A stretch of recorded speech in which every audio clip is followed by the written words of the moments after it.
안녕하세요. 자, 오늘 이야기해 볼 내용은 미국 유학생들이 미국에서 초기에 와서 정착해 살 때 어디에 살아야 안전한지 그거에 대해서 얘기해 드려 볼게요.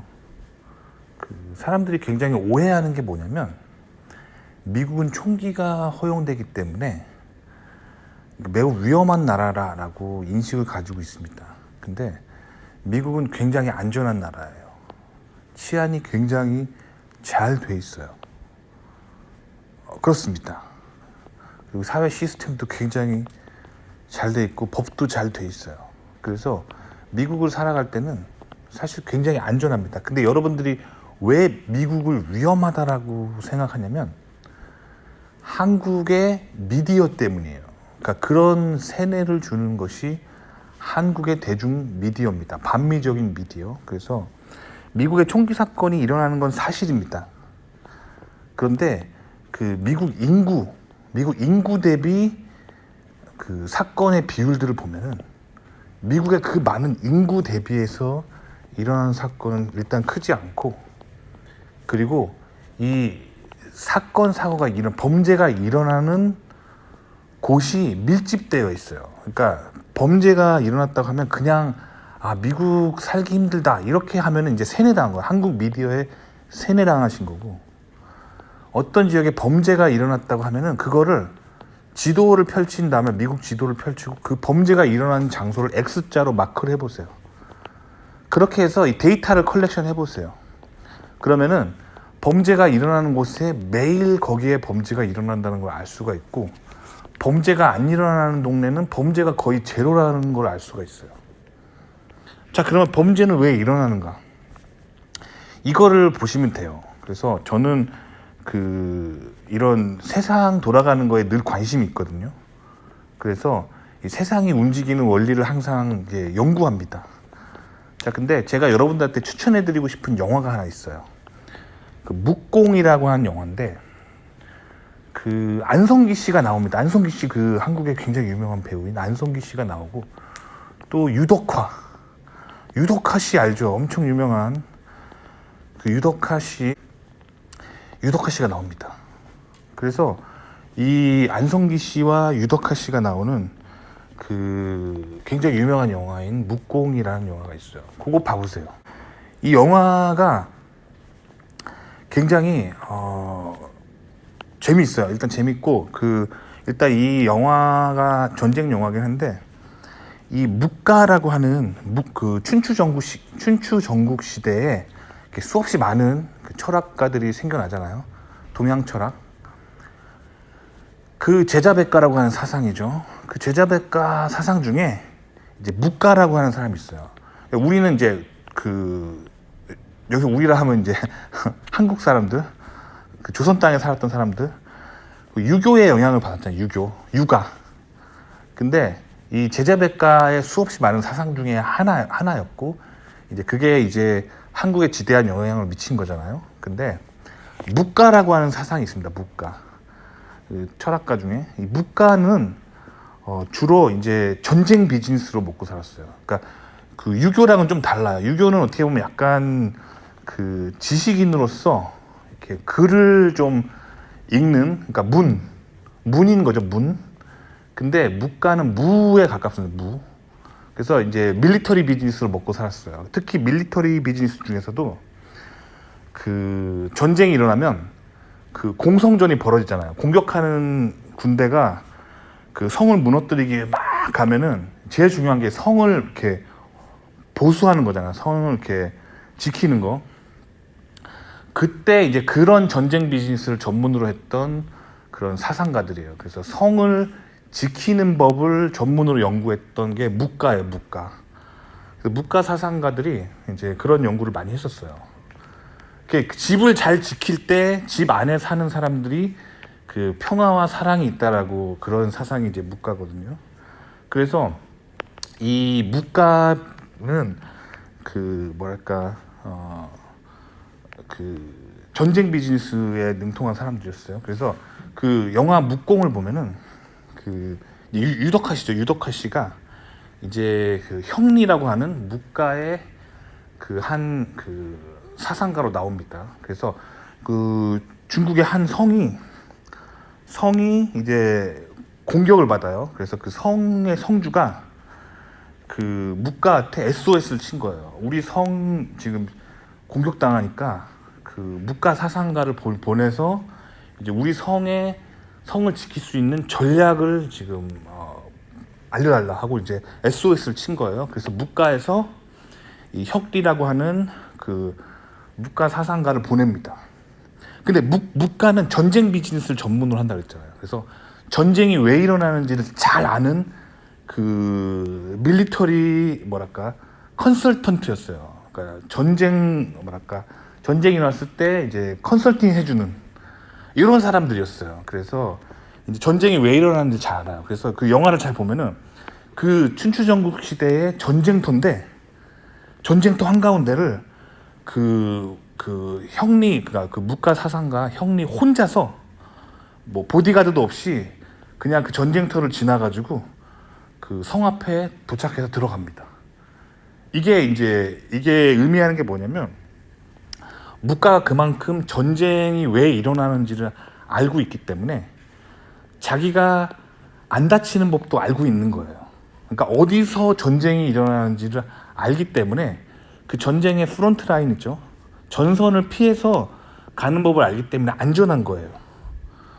이 원리입니다. 아시겠죠? 그래서 그 미국의 이제 동네들 보면요. 미국의 동네를 보면은 범죄가 일어나는 지역들이 있습니다. 그래서 제가 맨날 이 좌파 우파 얘기하는 게 이게 정치 때문에 얘기하는 게 아니에요.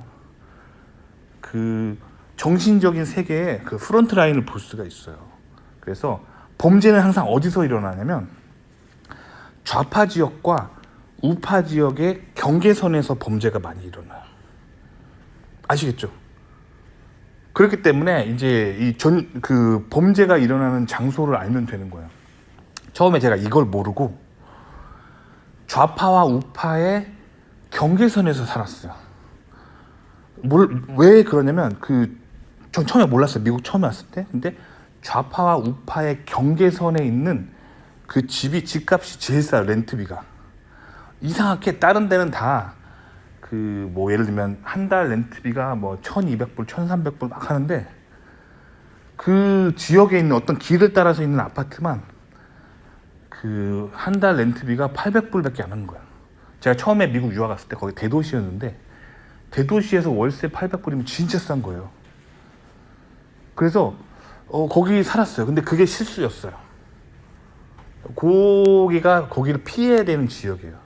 좌파와 우파와 경계선, 거기 범죄가 가장 많이 일어나는 거예요. 절도나 뭐 이렇게 뭐 폭력, 뭐 총기 사건 이런 게 가장 많이 일어나는 게 이 경계예요. 좀 더 쉽게 설명드리자면은 남한과 북한을 보잖아요. 제일 위험한 지대가 어디냐면은 휴전선이에요. 휴전선에서 이게 여러 가지 이렇게 소규모 군사 갈등이 많이 일어나요. 뉴스에는 잘 안 나오지만 군대 갔다 온 사람은 다 알잖아요. 그 국민들은 그냥 큰 사건 터졌을 때만 뉴스에 나오기 때문에 뭐 예를 들면 뭐 북한이 막 무장공비 막 몇십 명 보냈을 때만 이렇게 나오니까 큰 굵직한 것만 나올 때만 알지만 이렇게 소규모의 어떤 갈등들이 있어요. 막 거기서 제일 위험한 데가 사실은 휴전선 근처잖아요. 그 원리예요. 반면에 제일 안전한 곳은 어디냐면 뭐 한국으로 치면은 뭐 강남의 한 구석에 있으면 부촌에 앉아 있으면 안전하죠. 또 북한에는 어디가 안전할까요? 평양 한가운데 거기 앉아 있으면 안전하겠죠. 이 원리예요. 요거를 깨달으면은 미국이 전혀 위험하지가 않아요. 그러니까 잘 모르는 사람들이 이렇게 미국에서 막 총 쏴야 된다고 하고 막 그렇게 하는 거는 진짜 멍청한 거예요. 미국이 살기 위험하기 때문에 내가 총이 필요하다고 주장하는 사람은 그때 멍청한 거예요. 아시겠죠? 그러니까 미국에서는 총이 필요 없어요. 저는 총이 없습니다. 총이 없어도 안전하게 살 수 있어요. 그래서 저는 밤에 혼자 운동하러 나가고 밤 10시에 막 운동하러 갑니다. 아시겠죠? 자, 그래서 최근에 이제 아는 분이 그 실리콘밸리에 이제 방문 오신 거예요. 한국 분이. 그래가지고 실리콘밸리 잘 모르니까 이제 제가 어디는 좀 가지 말고 딱 찍어서 알려드렸어요. 그런데 처음에 오면은 남의 말 잘 안 듣잖아요. 그냥 무시하고 지 맘대로 다닌 거예요. 그러다가 렌트카를 빌려가지고 돌아다니는데 어떤 쇼핑몰에 차를 세워놨는데 도둑이 유리창을 다 깨고 뭐 이렇게 망치 같은 걸로 유리창을 깨고 안에 있는 걸 다 훔쳐간 거예요. 그런 일을 이제 당해요. 미국 문화를 모르는 사람들은. 그러니까 미국의 지형을 읽을 수 있어야 돼요. 그래서 그 문화를 읽을 수 있어야 됩니다. 자, 그럼 도둑, 강도 이런 사람들 왜 범죄를 저지르냐면 자기가 가진 게 없기 때문이에요. 가진 게 없어서 가난하기 때문에 남의 거를 훔치고 싶은 거예요. 그런데 주변 사람도 다 가난하면은 안 훔쳐요. 그러니까 미국에서 여러분들이 공부만 하는 게 아니라 미국의 이제 어느 도시에서 공부하든지 그 도시를 학습하셔야 돼요. 세상이 돌아가는 원리, 미국이 돌아가는 원리. 그래서 잘 사는 동네도 한번 가보시고 못 사는 동네도 한번 가보세요. 그러면은 잘 사는 동네가 왜 잘 사는지, 왜 부자가 왜 잘 사는지를 알 수 있어요. 그리고 못 사는 사람들은 왜 못 사는지를 알 수 있어요. 그거를 깨달으면 인생에서 진짜 많이 깨달은 거예요. 자, 그래서 저는 이제 도시를 연구하기 위해 가난한 동네도 가고 부자 동네도 가봅니다. 차 타고 그냥 막 돌아다녀요. 자, 근데 가난한 동네 특징이 홈리스랑 거지가 많아요. 홈리스랑 거지가 많은데 이 홈리스와 거지들을 관찰해 보잖아요. 그러면 공산주의를 이루고 있어요. 공산당이에요. 공산당 기본적으로. 그래서 먹을 게 생기잖아요. 그러니까 뭐 예를 들면 5명이 뭐 이렇게 같이 모여가지고 이렇게 길바닥에 자고 있어요. 그러다가 한 명이 돌아다니다가 우연히 누가 버린 피자 한 판을 발견하잖아요. 그럼 자기 혼자 먹지 않아요. 자기 혼자 먹지 않고 쪼르르 달려가서 그 친구 홈리스들이랑 놀아 먹어요.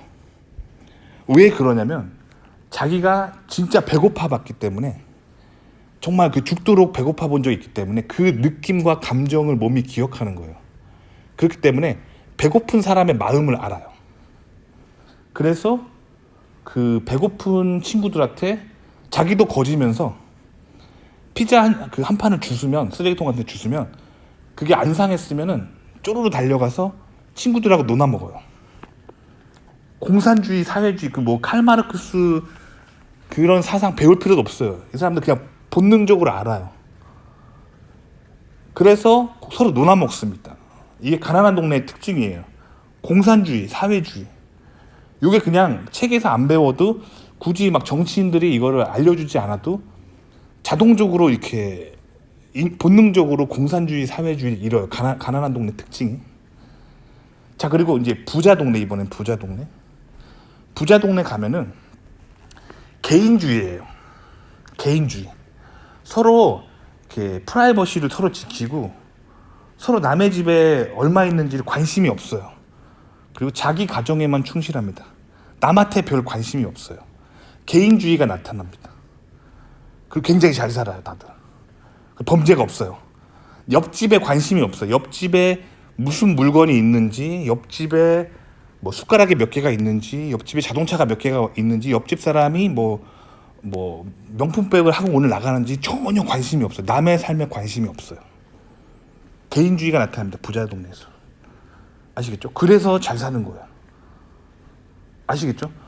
그러면 이제 범죄는 어디서 일어나냐면 이 가난한 동네 사람들이 부자 동네 사람들 봤을 때 미워하는 마음이 생기는 거예요. 그래서 이 가난한 동네 사람들은 자기 동네를 건들지 않아요. 그래서 이 거지들이 사는 동네는 되게 안전해요. 자기 동네 동네 사람들을 터치하지 않아요. 그냥 다 한 식구라는 공동체 의식을 가지고 있어요. 자기 동네 사람들을 해치지 않아요. 뭐 범죄자다 하더라도 자기 동네 사람을 잘 건들질 않아요. 같은 편이니까. 그런데 이 사람들이 어디서 범죄를 하냐면 우리 동네 아닌데, 그래서 부자 동네랑 가난한 동네의 경계선 있잖아요. 여기가 제일 위험한 거예요. 가난한 동네 사람들이 주기적으로 뭐 이렇게 자전거 타고 와가지고 부자 동네 거를 훔쳐가요. 그리고 쟤네들은 부자기 때문에 뭐 자동차 유리 정도 깨는 거는 괜찮아라고 생각하는 거예요. 쟤네들은 저런 거 해도 안 굶어 죽어, 이렇게 생각하는 거예요. 그래서 무법자들이에요. 가난한 동네 사람들은 무법자예요. 법을 무시합니다. 그리고 자기들만의 도덕이 있어요. 그러니까 그 공식적인 법을 무시하고 남의 거를 막 훔치면서도 자기네 가난한 동네에 오면은 자기들만의 도덕이 있어요. 우리가 훔친 물건은 서로 나눠 갖는다. 우리가 주운 물건은 서로 나눠 갖는다. 요게 가난한 동네 특징이에요. 그렇기 때문에 이제 뭐 부자 동네 사람들은 맨날 당하니까 어떻게 되냐면 기본적으로 미국엔 경찰이 있거든요. 경찰이 있어요. 근데 이 부자 동네는 경찰력으로도 감당 안 될 만큼 맨날 당하니까 부자 동네 사람들은 그 사설 경비원들을 가지고 있어요. 사설 경비원. 그래서 그 보도에다가 부자들이 그 돈을 모아서 사설 경비를 이렇게 쭉 붙여놔요.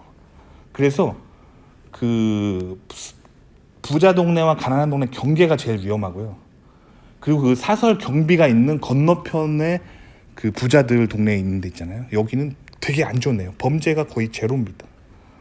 그러니까 항상 미국에 살 때는 그 어디가 좌파이고 어디가 우파인지, 어디가 잘 사는 동네고 어디가 못 사는 동네인지를 파악을 하셔야 돼요. 파악을 하셔야 돼요. 그러면 되게 안전하게 살 수 있어요. 자, 그러면 여러분들이 선택할 때 피해야 될 아파트는 어디냐면 부자 동네와 가난한 동네의 경계선, 좌파와 우파의 경계선을 가장 위험한 거예요. 그러면 안전한 건 이제 알겠죠? 자, 좀 쉽게 말하면 남한의 강남에 사느냐, 북한의 평양에 사느냐, 뭐 이런 거예요. 이런 거. 자, 그 고기를 이제 잘 조심해서 피하면 되는 거예요. 자, 그러면 여러분들은 선택해야 돼요. 북한 같은 그런 동네 살 건가, 아니면 강남 같은 그런 동네 살 건가 선택을 하면 돼요. 근데 제가 처음에 이걸 모르고, 그러니까 아예 가난한 동네 한복판에 살든지 아니면 아예 부자 동네에 살아야 되는 거예요. 자, 그럼 선택은 이제 이 둘 중 하나예요. 그리고 경계선에 살면 안 돼요. 늘 범죄. 자, 그러면 가난한 동네 살잖아요. 그러면 나쁜 걸 너무 많이 배워요. 사람이 왜 가난해지는가에 대한 어떤 지식을 얻는 건 좋은데, 그 가난한 사람들의 컬처를 배우게 돼요. 그래서 나도 가난해집니다. 나도 가난해져요. 자, 그래서 그럼 어떻게 되냐? 부자 동네에 살아야 돼요. 부자 동네. 그래서 부자 동네에 살아야 돼요. 제가 이제 가난한 동네 가보잖아요. 그럼 가난한 동네에 도서관이 있어요. 가잖아요. 그럼 공부하는 사람이 없어요. 공부하는 사람들이 없고 거지들이랑 홈리스들이 물 마시고 화장실 가려고 들어와요. 그래서 거기는 도서관이라고 볼 수 없고 공공 화장실과 그 무료 정수기라고 보시면 돼요. 책을 아무도 안 빌려봐. 반면에 부자 동네 가면은 사람들이 공부를 열심히 합니다. 근데 뭐 강압적으로 하는 게 아니라 자기가 그냥 재밌어서, 돈이 남아 튀고 시간이 남아 튀니까 다양한 그냥 그런 것들을 배워요. 그래서 부자 동네 살면은 그냥 동네 도서관만 가도 배울 게 너무 많아요. 배울 게 너무 많고 그 동네가 너무 안전하고 그렇단 말이에요. 아시겠죠? 그러니까 요 원리만 깨달으면은 위험한 게 하나도 없어요. 위험한 게 없어요. 그것만 잘 아시면 될 것 같아요. 그래서 이 위험한 동네랑 안 위험한 동네의 그 기준만 알면 돼요. 근데 이제 한국 뉴스가 어디를 이제 포커스하냐면 맨날 이 범죄가 일어나는 데에서만 맨날 포커스하고, 여러분 미국 이렇게 위험한 데입니다 하고 막 한국 사람들 선동하니까 반미하려고. 그러니까 한국 사람들이 계속 이렇게 막 미국에 대한 안 좋은 이미지가 생기는 거. 실제로 최근에 이제 미국에서 뭔가 이렇게 범죄가 일어나는 거를 한국 뉴스에서 빵빵 때린 적이 있어요. 그래가지고 제가 그 뉴스 영상을 봤는데 그 댓글에 다 이렇게 댓글이 달려요. 한국 사람들이 이래서 미국은 살 데가 못 돼. 그러니까 이 답변을 유도하기 위해서, 이 생각을 유도하기 위해서 한국의 미디어가 이제 한국의 대중들을 세뇌하고 있는 거예요. 요 뷰를 만들어내기 위해서는 정확하게 그 댓글 단 사람들은 이 미디어의 이 프로파간다에 정확하게 당한 거예요. 그러니까 미국은 이렇게 뉴스 몇 개를 가지고 이해할 수 있는 나라가 아니에요. 그리고 미국 사람들이 사는 곳은, 주류 사회가 사는 곳은 되게 안전해요. 범죄가 없어요. 아시겠죠? 제가 이제 범죄 없는 동네에서 살았던 적이 있어요. 범죄의 제로. 범죄가 왜 제로냐면 얘기해 드릴게요. 그때 저는 실리콘밸리의 대기업에 다니고 있었고, 옆집 아저씨는 그 비행기 만드는, 우주선 만드는 회사에서 그런 어떤 우주선을 연구하는 그런 박사였고, 또 오른쪽 집 아저씨는 이제 뭐 비즈니스를 하는 사람이었어요. 비즈니스 하는, 뭐 이렇게 다 앞집 뒷집 다 잘 살아요. 그렇기 때문에 옆집에 뭐 훔쳐갈 일이 없어요. 뭐 무슨 문제가 없어요. 옆집 사람들이랑 대화하는 게 뭐 항상 그런 거예요. 그냥 이렇게 집 왔다 갔다 하면서 그냥 뭐 하와이유 굿모닝 이렇게 하는 거고, 옆집이랑 뭐 문제가 없어요. 동네에 도둑이 없어요. 그렇다는 거예요. 그러니까 이게 사실 미국을 이해할 때는 진짜 그 미디어로 이해하면 안 되고 실제로 사셔야 돼요. 아시겠죠? 자, 그렇기 때문에 제가 오늘은 여러분들한테 이제 미국을 살아가는 법, 미국에서 매우 안전하게 사는 법, 일단 지형을 익히시고 처음에 오시면 지도를 다운받으세요. 프린트해가지고 거기다가 이제 본인이 실제로 눈으로 본 거, 미디어에서 말하는 거 말고, 미디어는 다 거짓말이라고 보면 돼요. 미디어에서 말하는 거 말고 실제로 본인이 목격한 거를 적으세요. 여기는 위험, 안 위험, 위험, 안 위험 하면 지도가 나와요. 딱. 그러면 이 세력이 있다는 걸 알게 돼요. 위험한 데는 빨간색으로 칠해봐요. 그렇죠? 그 안전한 데는 그 동네 지도를 뭐 녹색으로 칠해봐요. 그러니까 그런 지도가 딱 완성돼요. 그러면은 내가 돌아다니는 데 바운더리가 딱 보여요. 거기만 돌아다니면 범죄의 제로예요. 아시겠죠? 저는 미국에 처음 왔을 때 저의 첫 해는 정말 너무 무서운 첫 해였어요. 아니, 매일 총소리가 들리는 거, 밤마다 잘 때마다. 그래서 제가 군대를 나왔기 때문에 이 총소리가 이제 총소리를 알 수가 있거든요. 구분할 수 있거든요. 거리도 대충 알 수 있어요. 군대에서 이제 총 다뤄보신 분들은 알 거 아니에요. 총소리가 이게 딱 들리는데 총소리가 들리는 지역이 있어, 항상. 아시겠죠? 그래서 제가 이제 어쨌든 총소리가 들리는 지역은 문제가 있는 거잖아요. 그래서 거기를 이제 피합니다. 그리고 이제 좀 좋은 지역으로 들어가니까 그냥 그 이후로, 그러니까 미국에서 제가 총소리를 들었던 게, 미국에서 제가 지금 2008년부터 살았으니까 지금 2023년인가요? 자, 미국에서 제가 지금까지 들었던 총소리는 그 첫 해, 미국을 뭣도 모르고 그 렌트비 싸다고 들어간 그 동네에서 총소리를 매일 들었고, 그리고 미국을 깨달은 후에 그때부터 이제 제가 말씀드린 이 코드대로 행동했거든요. 그랬더니 총을 한 번도 총소리를 들은 적이 없고 총 구경도 해본 적이 없어요. 총의 필요성을 못 느껴요. 그러다가 이제 제가 이제 총을 가지고 있는 할아버지 한 분을 만났거든요. 그 백인 할아버지셨는데 총을 왜 가지고 계시냐고 물어보면은 이 할아버지 취미가 등산인 거예요. 근데 미국은 등산 가면은 산에서 곰이 나와요. 자연이 너무 좋기 때문에 산에 곰도 있고, 그 마운틴 라이언이라고 그 사자도 있어요. 사자. 그러니까 우리가 동물원에서 보는 아프리카 사자는 등치가 큰 거고, 그 일반 사자랑 그 뭐라 그러지? 강아지랑 중간 정도 되는 그런 마운틴 라이언이라고 하는 그 사자가 미국에 살아요. 산에. 그러니까 아프리카 사자보단 작아서 뭐 그렇지만 사자잖아, 사자. 맹수기 때문에 이제 총을 갖고 다니죠. 등산하려고.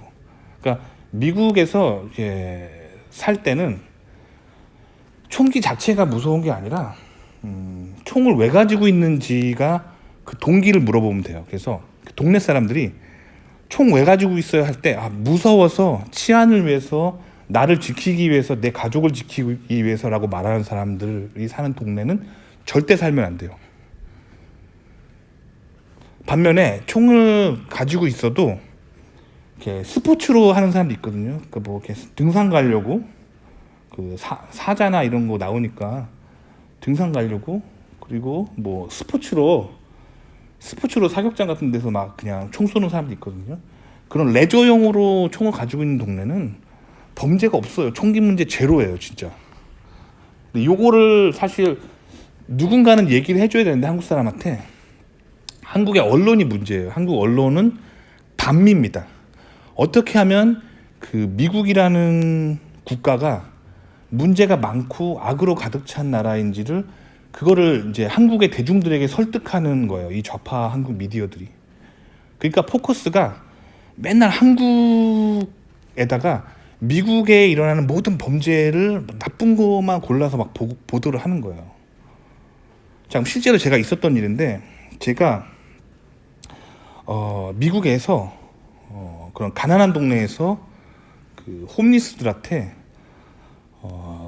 먹을 거를 좀 주고 그런 봉사활동을 한 적이 있어요. 봉사활동을. 그런 동네는 이제 진짜 가난한 동네인 거죠. 근데 가난한 동네에 먹을 거를 주러 가요. 그 사람들이 사실 교회에서 간 거거든요. 우리 교회에서 먹을 거를 주러 가는, 주기적으로 먹을 거를 주러 가는 걸 알아요. 그 가난한 동네 사람들이. 저를 공격할까요? 아니에요. 멀리서 보자마자 아주 밝게 웃으면서 하이 하와유 합니다. 왜? 먹을 걸 주니까요. 절대 공격하지 않아요. 절대 범죄가 일어나지 않아요. 왜? 우리는 먹을 거를 주러 가기 때문에요. 당연하겠죠. 그런 겁니다. 그런데 이제 그 한국의 한 그 대형 그 좌파 미디어에서 여기를 촬영하러 온 거예요. 그래서 그 사람들의 목적은 뭐냐면 그 자본주의를 비판하기 위해서 미국이 이렇게 그 자본주의적인 그런 가치관 이런 것 때문에 이 자본주의의 병폐로 가득한 곳이다. 이거를 보여주기 위해서 이 못 사는 사람 동네에 한국 그 좌파 미디어가 촬영을 하고 들어온 거예요. 카메라 들고. 자, 그러면 이 홈리스들이 바보가 아니에요. 저 사람들이 카메라 들고 왜 들어오는지를 아는 거예요. 그러면서 들어와서 뭐 밥을 사주거나 먹을 걸 주지도 않아요. 결국엔 자기들을 영상에 담아서 동물원 원숭이로 만들어서 전 세계에 이렇게 구경거리로 만들려고 하는 걸 알기 때문에 그 좌파 미디어들이 카메라를 들고 들어오잖아요. 그러면 홈리스들이 돌을 던져요. 나가라고. 폭력적으로 나와요. 그러니까 이 좌파 미디어는 굉장히 안타까운 게 이 좌파 미디어들은 맨날 자기들이 주장하는 게 사회적 약자를 배려하고 차별하면 안 된다고 말하면서 전혀 도와주지 않아. 이 가난한 사람들을. 와서 뭐 밥을 사주거나 뭐 음식을 쏘거나 그런 게 아니라 자기들의 그 좌파의 그 세계관을 설득하기 위한 도구로만 이 가난한 사람들을 이용하고 사진만 찍고 그냥 가버려요. 비디오만 찍고 가버려요. 그러니까 이 가난한 동네 사람들이 이 카메라 든 사람이 들어오면 돌을 던져요. 그럼 돌을 던지잖아요. 그럼 그 사진을 딱 찍고 영상을 찍은 다음에 이 가난한 사람들의 어떤 그런 그 사회 문제, 자본주의가 가지고 있는 사회 문제로 프레임 씌운 다음에 이제 한국에 뉴스가 나가는 거예요. 그러니까 사실은 이거 굉장히 모순적인 거예요. 모순적인 겁니다. 아시겠죠? 그래서 기본적으로 이렇게 생각하시면 돼요. 좌파의 적은 좌파다. 좌파의 리더들은 좌파의 팔로워들, 그 정말 가난한 사람들을 도와주지 않는다라고 보시면 돼요. 그리고 좌파들은 기본적으로, 좌파의 팔로워들은 기본적으로 굳이 칼마르크스주의를 배우지 않아도 본능적으로 공산주의를 구현하고 있어요. 그리고 부자 동네 사람들은 개인주의, 인디비주얼리즘, 남에게 관심이 없습니다. 남 보여주기 위해 살지 않고 자기 가정 그냥 행복하게 자기 가정 중심적으로 살아갑니다. 그리고 범죄가 없어요. 범죄가 일어나는 곳은 항상 경계입니다. 프론트 라인, 이 전선을 볼 수 있는 능력만 있으면 미국에서 아무리 뭐 어느 동네를 가서도 안전해요. 그래서 제가 옛날에 이거 굉장히 뭐랄까 스타트업적인 아이디어로 이거를 제가 그 한 형님이랑 그 토론한 적 있어요. 그 형님도 이제 한인 유학생 출신이었는데 미국에 좀 오래 산 분이었어요. 그래가지고 이런 거를 딱 아시는 거야. 미국에 한 20년 살면 다 알아요, 이런 거. 그래서 이런 얘기를 하시는 거예요. 난 이제 이건 진짜 어느 동네 가면은 위험하고 어느 동네 가면 안 위험하고 이런 정보를 지금 빨리 얻어야 돼.